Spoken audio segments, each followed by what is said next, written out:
Dicen que el mar nunca olvida, que guarda en su fondo las voces de quienes se atrevieron a escucharlo. Yo soy Daniel Luarca y esta es la historia de lo que encontramos bajo las aguas de Mar Serena. Prepárate para sumergirte en La casa en la colina 2, El eco del mar, una serie de terror psicológico, misterio sobrenatural y horror existencial, donde cada susurro puede ser un recuerdo o una advertencia. Si te atreves a escuchar, enciende tus audífonos y desciende conmigo.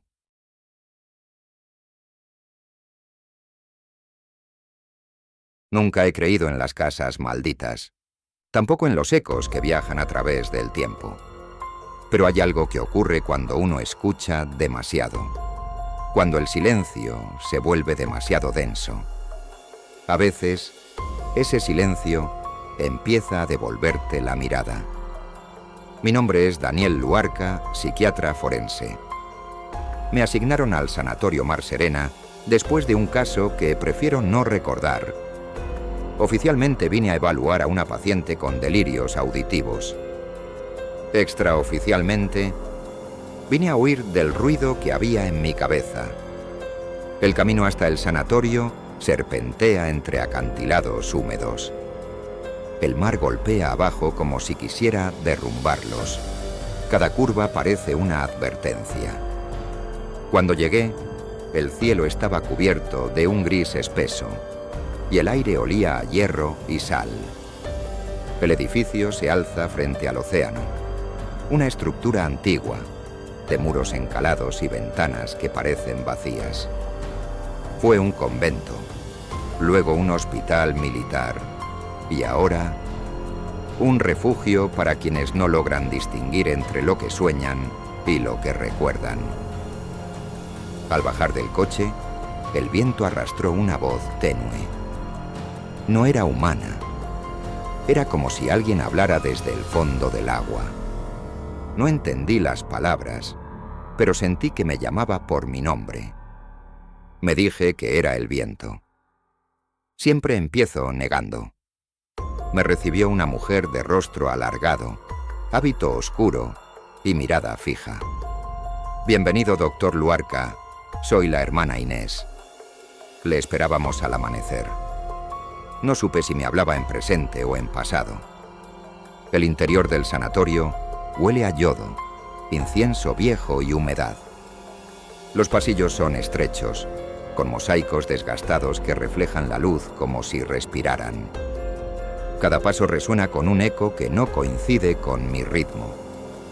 Como si alguien caminara detrás de mí, un poco más lento. La hermana Inés me conduce hasta mi habitación. En la puerta una placa oxidada dice «Ala Norte», cerrada desde 1958. Ella me asegura que es temporal. No pregunto por qué. He aprendido que en lugares así, las respuestas llegan sin pedirlas. Dentro, el mobiliario es mínimo. Cama de hierro, escritorio, grabadora de carrete, un crucifijo torcido. En la pared, la pintura parece descascararse formando una silueta. Podría jurar que parece un rostro. Me dejo caer en la cama, agotado por el viaje. El sonido del mar se cuela por las ventanas cerradas.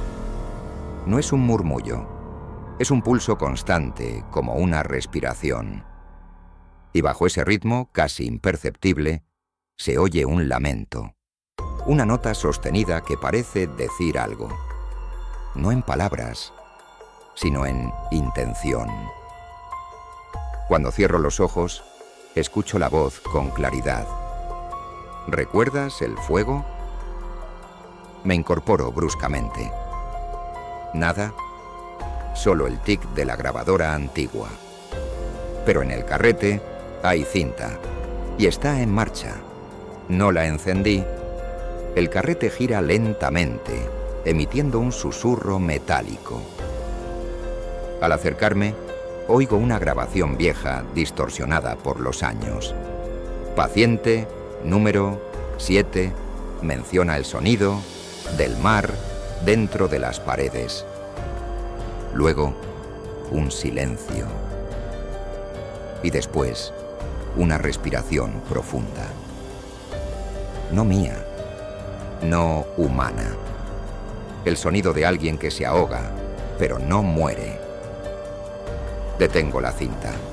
El aire parece vibrar. Y entonces la oigo de nuevo, más clara, más cerca. Bienvenido a casa, doctor Luarca. Dormí poco esa primera noche. No porque tuviera miedo, aún no lo llamaría así, sino porque el silencio del sanatorio tiene peso. No es ausencia de sonido. Es una presencia que observa. A las 6 de la mañana, el mar estaba cubierto de bruma. Desde mi ventana, parecía que el océano hubiese desaparecido, tragado por su propia niebla. Solo quedaba un rumor, un latido espeso que se confundía con mi respiración. El desayuno fue en el comedor principal. Había una docena de pacientes, todos en silencio, moviendo los cubiertos como si repitieran un ritual aprendido. La hermana Inés vigilaba cada gesto. Cuando alguien hablaba, el sonido se apagaba en el aire, como si el edificio absorbiera las palabras. Fue allí donde la vi por primera vez. Lucía Morente, cabello oscuro, piel pálida, mirada perdida en el vacío del mar. Comía sin probar bocado. Una enfermera la acompañaba con la mano sobre el hombro, como quien cuida a una estatua. Pregunté por ella. Lucía, dijo la hermana Inés, es la paciente que debe evaluar. ¿Diagnóstico? Amnesia disociativa. Pero hay algo más. ¿Más? A veces canta mientras duerme y el mar responde. No supe qué responder. La ciencia tiene límites más frágiles de lo que parece. A media mañana me condujeron a la sala de entrevistas. Una habitación sin ventanas, con una grabadora en la mesa y olor a cloro y humedad. Lucía ya estaba allí, con las manos cruzadas sobre el regazo. No levantó la vista cuando entré. Solo dijo con una voz casi susurrada: «No vuelva a poner la cinta, doctor». «¿Qué cinta?», pregunté. Ella levantó lentamente la cabeza. Sus ojos eran de un gris translúcido, casi marino. «La que grabó anoche». «No grabé nada». «Sí, lo hizo, y me habló. Desde mi sueño». Silencio. Durante unos segundos el sonido del mar se coló por debajo de la puerta como si alguien lo hubiera dejado entrar. Intenté mantener la calma profesional. «Lucía, ¿sabe por qué está aquí? Porque la casa no murió, solo cambió de forma». «¿A qué casa se refiere?» «A la que usted ya conoce». No supe qué contestar. Ella sonrió apenas, un gesto leve, como quien acaba de decir una verdad que no necesita prueba. Anoté en mi libreta: asociación delirante con trauma previo, referencia simbólica a espacio físico anterior. Pero mis manos temblaban. Mientras hablábamos, escuché un leve crujido. Las paredes respiraban. No es una metáfora. Podía sentir el aire expandiéndose y contrayéndose, como si el edificio inhalara. El zumbido de los tubos metálicos se mezclaba con un sonido más profundo, rítmico, casi orgánico. El mismo pulso que había escuchado en mi habitación. Lucía me observó y dijo: «¿Lo oye, verdad?». Asentí sin pensarlo. Ella sonrió, satisfecha. Eso significa que ya empezó. Antes de irse me dejó una hoja doblada. Un dibujo hecho a lápiz, el contorno del sanatorio visto desde arriba. Pero las líneas se deformaban hacia el mar, como raíces extendiéndose bajo el agua. En el centro del dibujo, una palabra: eco. Guardé el papel sin entender por qué me temblaban las manos. Más tarde, en mi habitación, abrí la grabadora. El carrete seguía lleno de cinta virgen. Decidí grabar una nota personal. Presioné REC. Sesión 1. Lucía Morente. Paciente lúcida con discurso simbólico. Presenta delirios auditivos compartidos con el entorno.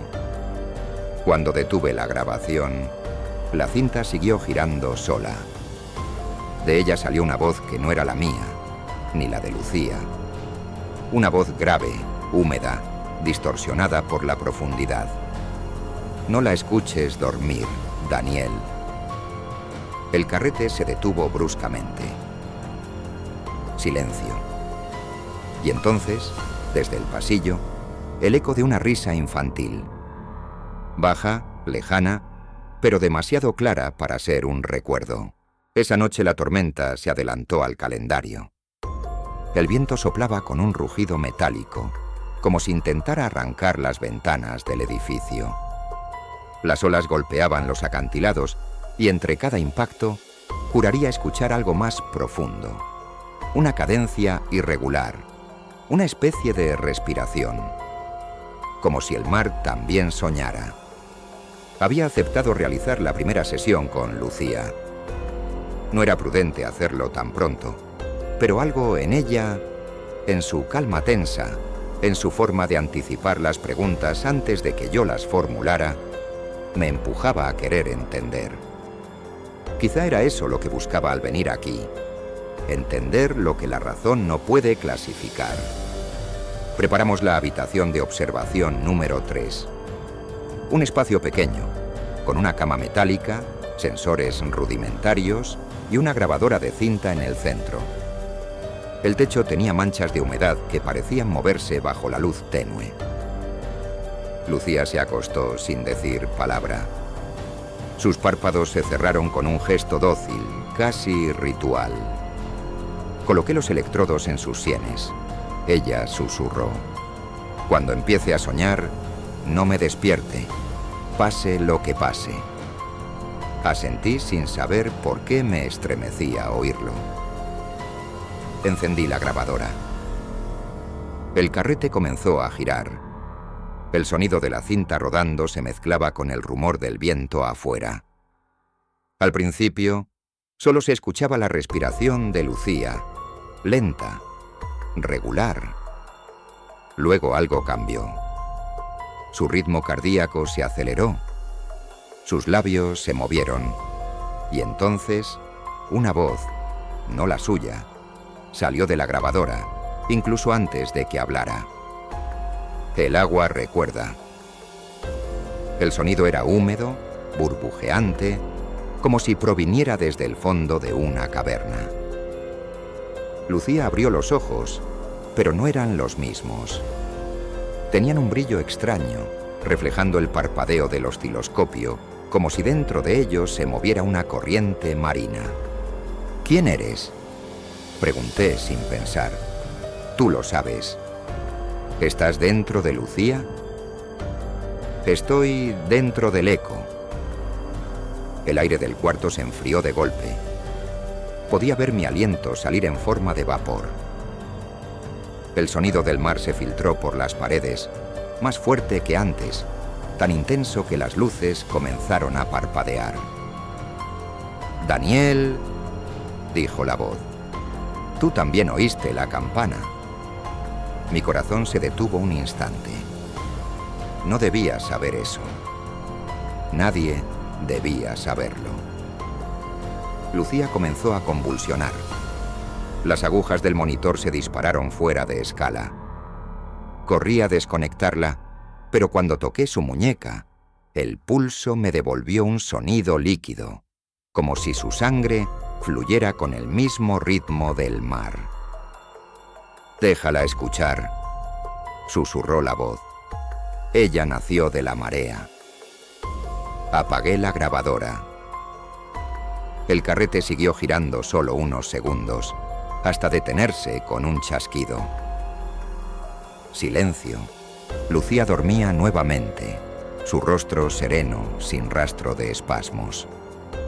Revisé las lecturas. Normales. La cinta, sin embargo, no debía contener sonido alguno. Rebobiné. Presioné play. Primero solo ruido blanco. Luego, pasos. Mi propia voz, grabada antes de empezar la sesión. Sesión 1. Lucía Morente. Paciente lúcida con discurso simbólico. Y justo después, la superposición de otra voz, repitiendo mis palabras con un leve retardo, como un eco marino deformado. Cada palabra mía era devuelta desde otro lugar, como si alguien las dijera después, ahogado, desde una profundidad sin aire.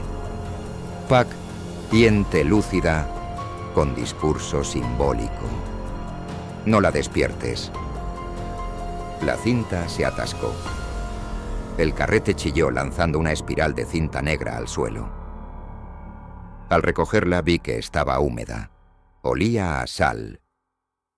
Fue entonces cuando escuché algo imposible. Desde dentro del cubo metálico donde dormía Lucía, se filtraba el sonido del mar. No un recuerdo, no una metáfora. El oleaje real, batiendo contra una orilla invisible. Me acerqué despacio. La pared estaba húmeda. Toqué el yeso, y la pintura se agrietó bajo mis dedos, dejando salir un hilo de agua que goteó al suelo. Era agua fría, pero viva, pulsante, con un olor profundo a algas y herrumbre. Lucía murmuró algo entre sueños. La casa respira bajo el mar.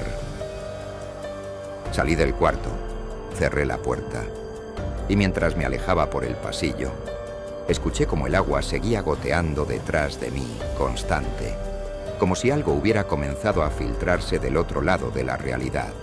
Pasé la noche sin dormir. No podía apartar el sonido del agua de mi mente. Había cerrado bien la habitación, sellado las rendijas, desconectado la grabadora. Y aún así, seguía escuchando el mar dentro de los muros del instituto. Como si las paredes se hubiesen tragado el sueño de Lucía y ahora respiraran con él. A las 3 de la madrugada bajé al archivo. Era un sótano húmedo, con estanterías metálicas cubiertas de polvo. El aire olía a moho y desinfectante, una mezcla que me recordaba los antiguos depósitos de formol en la facultad. Nadie bajaba allí, pero yo sabía qué buscaba. El expediente Morente. Había oído ese nombre antes de que la paciente llegara. Un susurro entre los residentes. La hija del caso cerrado. Cuando por fin lo encontré, el archivador tenía la tapa manchada de humedad y un número grabado a mano. E23/61. Abrí la carpeta. Dentro había fotografías en blanco y negro, informes médicos, recortes de periódicos. En la primera página, expediente clínico Dr. Antonio Morente, psiquiatra, desaparecido en 1961. Leí las notas con creciente incomodidad. El doctor Morente había sido el antiguo director del Instituto de San Hilario, el mismo edificio donde ahora yo trabajaba. El informe hablaba de experimentos con pacientes en estado de catatonia inducida, de un intento por conectar las ondas cerebrales entre sujetos dormidos, una sincronía del inconsciente. El proyecto había sido suspendido tras una serie de muertes inexplicables. Ninguno de los cuerpos fue encontrado, solo registros de audio, las sesiones del eco. Había 3 cintas, y en una nota escrita a mano: si alguien las oye, que recuerde, la casa escucha. Me temblaban las manos, pero no pude evitarlo.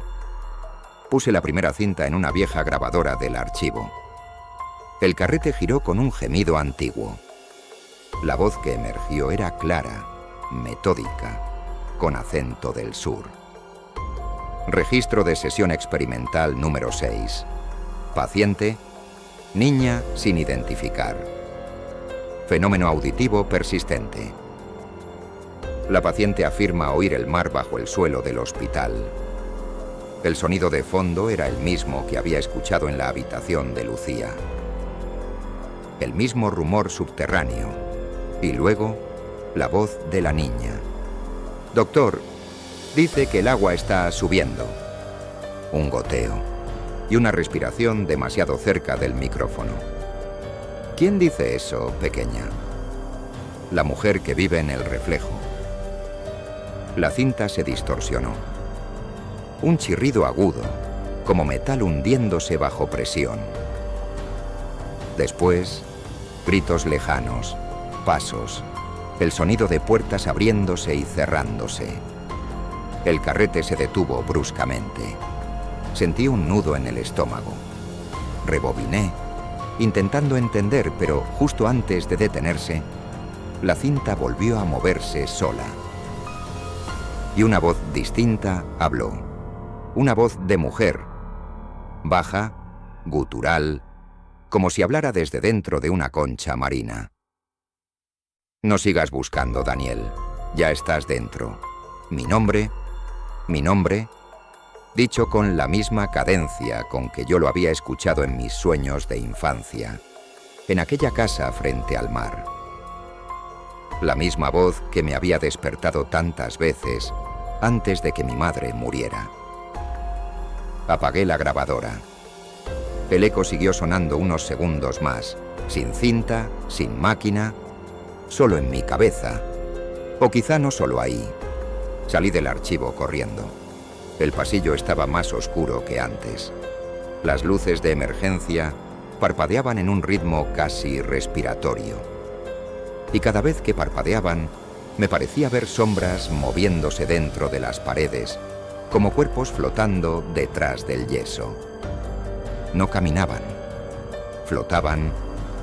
Su contorno se disolvía con cada destello. Cuando por fin llegué al laboratorio, Lucía estaba de pie junto a la ventana, descalza.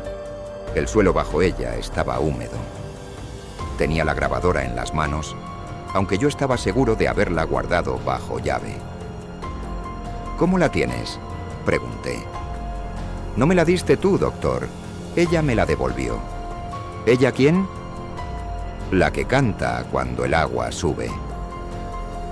Sus palabras se fundieron con un trueno. El edificio entero vibró. Las luces se apagaron por completo, y durante unos segundos el único sonido fue el mar rompiendo contra las rocas. Pero estábamos a 30 kilómetros de la costa. Encendí una linterna. Lucía ya no estaba. En su lugar, la grabadora seguía reproduciendo algo. Mi voz, otra vez, pero ahora decía cosas que yo no recordaba haber grabado. El agua recuerda, la casa sueña, y nosotros somos su eco. El carrete giraba sin cinta, solo aire, solo el sonido de un mar que no existía, o que nunca había dejado de existir. No recuerdo exactamente cómo llegué al pasillo del ala norte. Solo sé que corría siguiendo el eco del agua, que ya no era un rumor lejano, sino un llamado. Cada paso resonaba con una cadencia húmeda, como si el suelo respirara bajo mis pies. El pasillo terminaba en una puerta de hierro oxidado. Encima, una placa casi ilegible. Área de contención experimental. Acceso restringido. Nunca había estado allí. Ninguno de nosotros. El lugar llevaba cerrado más de medio siglo. Intenté abrirla. Cerrada con llave. Pero el metal estaba tan corroído que bastó una patada para que cediera, liberando un aliento antiguo de aire salado y frío. Al otro lado, un corredor descendía bajo el nivel del instituto. Las paredes estaban cubiertas de moho, y del techo caían gotas lentas que marcaban el ritmo de algo vivo. Bajé. Cuanto más descendía, más intenso era el olor a mar, a algas, a piedra húmeda, a óxido. El sonido del oleaje era ya constante, vibrando a través del concreto, como si un océano invisible respirara bajo los cimientos. A medida que avanzaba, las luces del pasillo se encendían solas, una a una, siguiendo mis pasos. Y entonces lo vi. Una gran puerta circular, metálica, sellada como la compuerta de un submarino. Sobre ella, grabado a mano, apenas visible, M1961. El apellido de Lucía, el año de la desaparición del doctor Morente. Me acerqué, temblando, pegué el oído al metal y lo escuché. No el mar, una voz de mujer, lejana, sumergida. Cantaba una melodía sin palabras, un murmullo que parecía formar olas. Giré la rueda del sello. El metal crujió con un grito. La puerta cedió, dejando escapar una ráfaga de aire helado y... agua. Agua negra, espesa, que no debía estar ahí. Pero en lugar de inundarlo todo, se quedó suspendida en el umbral, como si el otro lado no obedeciera las leyes del mundo. Y dentro, algo se movía. Una silueta, flotando. Lucía, desnuda, inmóvil, con los ojos abiertos bajo el agua. Me miraba, y detrás de ella, un reflejo. Otra figura idéntica. La mujer que cantaba. El eco. Doctor. Su voz, esta vez clara, sin aire. Ya lo entiendes, no era un sueño, era un regreso. Di un paso al frente. El agua no me ofreció resistencia. Me envolvió con una calma viscosa. Pude respirar. No era agua, era memoria. Cada burbuja contenía un sonido, un grito, un recuerdo del mar golpeando las paredes de la casa original. Vi rostros, pacientes, doctores, el doctor Morente abriendo su cuaderno una y otra vez, y su voz susurrando desde dentro del líquido. La conciencia no se extingue, Daniel, solo cambia de medio. Lucía me tomó de la mano. Su piel era fría como vidrio. Su rostro, sereno, casi feliz. Y en sus ojos se reflejaba mi propia imagen, pero invertida, como si yo fuese ahora el que estaba dentro del agua, y ella afuera. ¿Qué soy ahora?, pregunté. El eco de tu propia voz. Respondió, la casa te ha escuchado. Entonces todo se quebró, un estallido de luz, un rugido de olas, y el instituto, la compuerta, el pasillo, desaparecieron. Solo quedaba el mar, un horizonte gris, sin fin. Yo flotaba en silencio, sin peso, sin tiempo, y desde abajo, desde una oscuridad infinita, oí sonar la campana. Esa campana, la misma que escuché de niño, aquella noche en que mi madre se arrojó al agua. Su voz emergió del fondo, clara, inhumana. El agua recuerda, Daniel. Siempre recuerda. La campana volvió a sonar, una última vez. Y el mar se cerró sobre mí. El mar no responde, solo observa. Y cuando por fin crees escuchar su voz, ya es demasiado tarde. Yo soy Daniel Luarca. Y esto fue solo el principio. En el próximo capítulo de La casa en la colina 2, el eco del mar, descenderemos hacia lo desconocido, donde los recuerdos respiran y las voces del océano aprenden a hablar. No olvides suscribirte, dejar tu like y seguirme para escuchar El capítulo 2. Los archivos del abismo. Porque lo que el mar guarda siempre termina regresando.